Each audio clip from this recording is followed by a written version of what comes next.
C'est pas les cieux Gérard, hein, c'est Gérard, et sinon c'est Nuit debout et tous les copains et tous les syndicats et ensemble qui ont lancé ça, hein, c'est pas les cieux Gérard. Il y a l'exposé de Bernard, de Bernard ou Gérard, je sais plus, Bernard. Et après on peut enchaîner sur des questions-réponses. Bon, je vais essayer d'être rapide. Ça marche pas.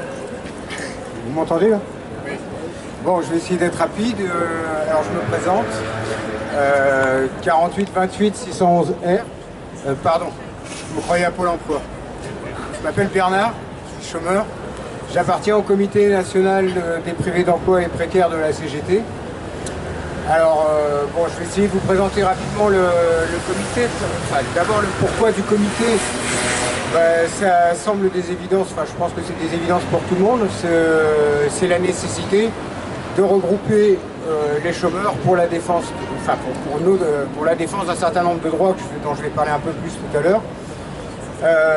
Ça naît tout simplement d'une certaine conception du capitalisme, et notamment que le chômage est inhérent au capital. C'est-à-dire que c'est pas d'aujourd'hui, même au XVIe siècle, à l'époque du capital marchand, il y avait déjà des soucis de chômage et de défense, en tout cas de protection des chômeurs.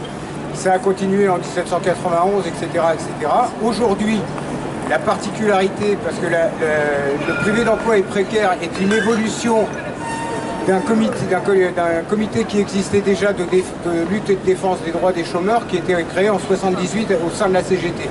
Il a évolué avec précaire, tout simplement parce qu'il y a une évolution dans le monde du travail qui est une évidence et qui justement expose de plus en plus les gens à la précarité.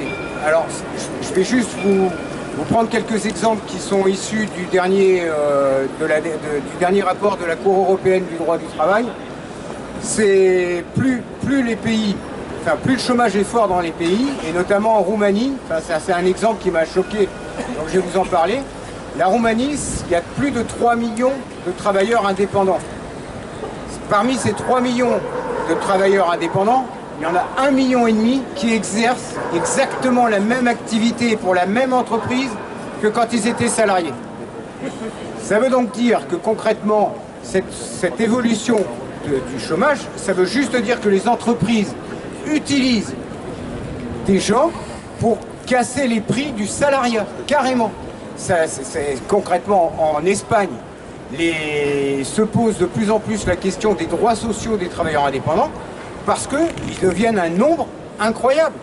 Et forcément, puisque le capital, enfin, que fait l'entreprise pour rentabiliser un peu plus, pour ses gains financiers, c'est, vous êtes à l'extérieur de l'entreprise, je vous paye tant pour faire les choses, sauf que j'ai plus les charges sociales, sauf que j'ai plus tout ça. De la même façon, en France, qu'est-ce que c'est que le CDI intérimaire? Ça fait partie des intérêts immédiats, en tout cas des travailleurs. On parle de la formation, là. Les CDI intérimaires, qu'est-ce que c'est? C'est des gens qui vont de mission en mission et d'entreprise en entreprise. Donc pourquoi ils ont créé ça? Simplement parce que ça permet de ne pas verser les 10% de précarité à un CDD et de le conserver pour le former à d'autres métiers. Donc le gars, il passe de la poste à la maçonnerie, puis à la livraison où il veut, et les 10% de précarité qu'on ne lui a pas versé, c'est utilisé pour la formation. Et le patronat, que ce soit le patronat ou n'importe quel syndicat, on réclame tous le droit à la formation. Mais le patronat, il est d'accord pour avoir des ouvriers qualifiés, pour avoir des ouvriers formés. Simplement, il ne veut pas payer. Donc, il trouve des biais de ce genre-là.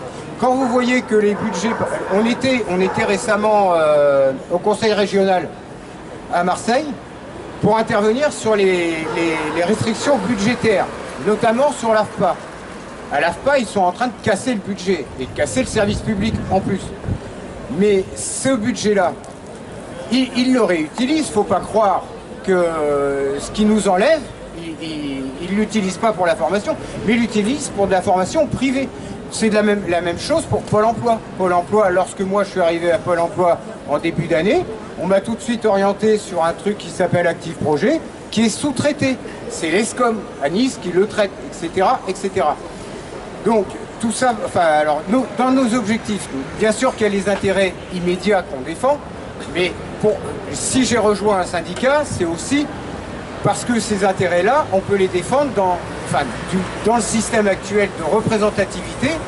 Ce que disait Gérard pour les associations de chômeurs, c'est vrai dans les comités de liaison, mais si vous voulez discuter autour de la convention d'assurance chômage, ben je suis désolé, c'est les syndicats représentatifs. Enfin, après qu'on soit pour, qu'on soit contre, qu'on soit ce qu'on veut, on peut, dans la transformation sociale future et à venir, avoir des projets, c'est évident.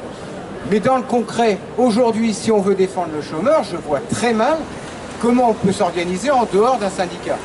Alors on peut bien sûr, à travers des associations, défendre des intérêts immédiats, bien sûr, parce que le chômeur qui a besoin, s'il a besoin, on doit l'aider. Et on le fait. Simplement derrière, la logique de cette association c'est les limites, c'est-à-dire qu'on ne peut pas négocier si on n'est pas à l'intérieur d'un syndicat représentatif. Ah, voilà, c'est une des raisons. Ensuite, sur la transformation sociale, l'évidence, c'est la charte d'Amiens. Si on se réfère à la charte d'Amiens, dont tous les syndicats se revendiquent, que ce soit FSU, que ce soit FO, que ce soit la CGT, et voire même certains syndicats affiliés à la CFDT, c'est la lutte contre les exploitations, contre l'exploitation, toutes les formes d'exploitation, et donc y compris du capital. Et donc à partir du moment, dans cette transformation sociale, il faut forcément qu'on se pose à un moment ou à un autre la question de la propriété privée des biens de production. Parce que le conflit d'intérêts fondamental, il est là. Il est entre le propriétaire des biens de production et le salarié, et celui qui travaille. Bon voilà, dans le débat par la suite, si vous voulez, on creusera, mais bon, sinon ça va être trop long. Merci.